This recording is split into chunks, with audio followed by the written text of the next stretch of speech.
सुप्रभात प्रिय विद्यार्थियों, कक्षा 5 हिंदी विषय में आप सभी का स्वागत है। बेटा आज जो है हम हमारी पाठ्यपुस्तक मेधा का पाठ 1 अरमान कविता का रिवीजन करेंगे और समझेंगे। इस कविता में कवि राम नरेश त्रिपाठी जी कहते हैं कि बालक की क्या चाहत है वो इसमें बताई गई है। वह चाहता है कि मैं कुछ ऐसा करके दिखाऊं कि जिससे अमिट छाप अपनी संसार में छोड़ सकूं और मातृभूमि की सेवा में अपना सब कुछ लुटा दूं। है शौक यही, अरमान यही, हम कुछ करके दिखलाएंगे, मरने वाली दुनिया में हम अमरों में नाम लिखाएंगे। है ना, हमारी यही इच्छा है कि हम कुछ करके दिखलाएं और जो लोग कभी नहीं मरते हैं, जो मर के भी अमर हैं, उनमें अपना नाम लिखाएंगे। जो लोग गरीब भिखारी हैं, जिन पर न किसी की छाया है, हम उनको गले लगाएंगे, हम उनको सुखी बनाएंगे।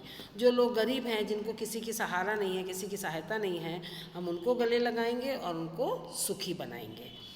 जो लोग अंधेरे घर में हैं, अपनी ही नहीं नज़र में हैं, हम उनके कोने कोने में उद्यम का दीप जलाएंगे।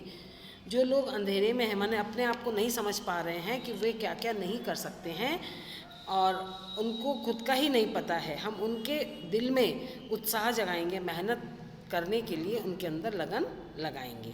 जो लोग हार कर बैठे हैं, उम्मीद मार कर बैठे हैं, हम उनके बुझे दिमागों में फिर से उत्साह जगाएंगे। और जो लोग अपने आप से ही हताश हो चुके हैं, निराश हो चुके हैं, हार चुके हैं, उनके दिमागों के अंदर हम उत्साह जगाएंगे। रोको मत आगे बढ़ने दो, आज़ादी के दीवाने हैं, हम मातृभूमि की सेवा में अपना सर्वस्व लगाएंगे। तो हम आज़ादी के दीवाने, हमें रोको मत, आगे बढ़ने दो और हम अपनी मातृभूमि के लिए सब कुछ लगाने के लिए तैयार हैं। तन मन धन प्राण तक न्यौछावर करने को तैयार हैं। हम उन वीरों के बच्चे हैं, हम धुन के पक्के सच्चे थे, हम उनका मान बढ़ाएंगे, हम जग में नाम कमाएंगे। है ना, तो ये अपनी कविता हो गई बेटा। वो कहते हैं कि हम उनके मान बढ़ाएंगे, जो वीर हैं, जो जा चुके हैं लेकिन अपनी छाप छोड़ चुके हैं, हम उनका मान बढ़ाएंगे। तो कवि जो है गरीबों को, असहाय लोगों को गले लगाना चाह रहे हैं और उन वीरों को का मान बढ़ाने जा रहे हैं जो चाह रहे हैं कि जो देश के लिए शहीद हो चुके हैं। कवि को इस बात का अरमान है कि वह देश की सेवा कर सके, बड़ा होकर ऐसा काम करे कि संसार में वह अमिट छाप छोड़ सके। और कवि का कहना यह भी है कि मातृभूमि के लिए तन मन भी न्यौछावर करके उन शहीदों में नाम लिखवा दे जिन्हें मरने के बाद भी याद रखा जाता है। और जो लोग गरीब हैं, भिखारी हैं, जिन्हें किसी का सहारा नहीं है, कवि उनको सुखी बनाना चाहते हैं। और जो लोग निराश हो चुके हैं, जिनको जीवन में कोई उम्मीद नहीं है, कवि उनमें मेहनत की लगन लगाना चाहते हैं। तो अब बेटा अपन वर्कशीट को थोड़ा समझ लें। वर्कशीट में पहला प्रश्न है, जो सही है उसको आप सही का निशान लगाइए। कविता में संसार से मिलते जुलते अर्थ वाले शब्द हैं दुनिया विश्व, दुनिया जग, विश्व जग हैं। सारे शब्द संसार के पर्यायवाची हैं, लेकिन कविता में कौन से हैं उस पर आपको टिक लगाना है। इस शब्द में संयुक्त अक्षर प्रयोग नहीं हुआ है। संयुक्त माने जुड़ा हुआ, दो अक्षर मिलके एक अक्षर बनता है, उसको हम संयुक्त अक्षर कहते हैं। तो मातृभूमि, उद्यम और उम्मीद, जिसमें आपको लगता है उसको आपको टिक करना है। निम्न शब्दों के विलोम शब्द लिखिए।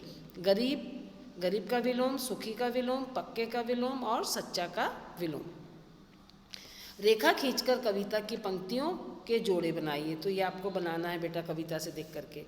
और इन शब्दों से वाक्य बनाइए। दुनिया, वीर, सेवा, इन शब्दों से आपको वाक्य बनाने हैं।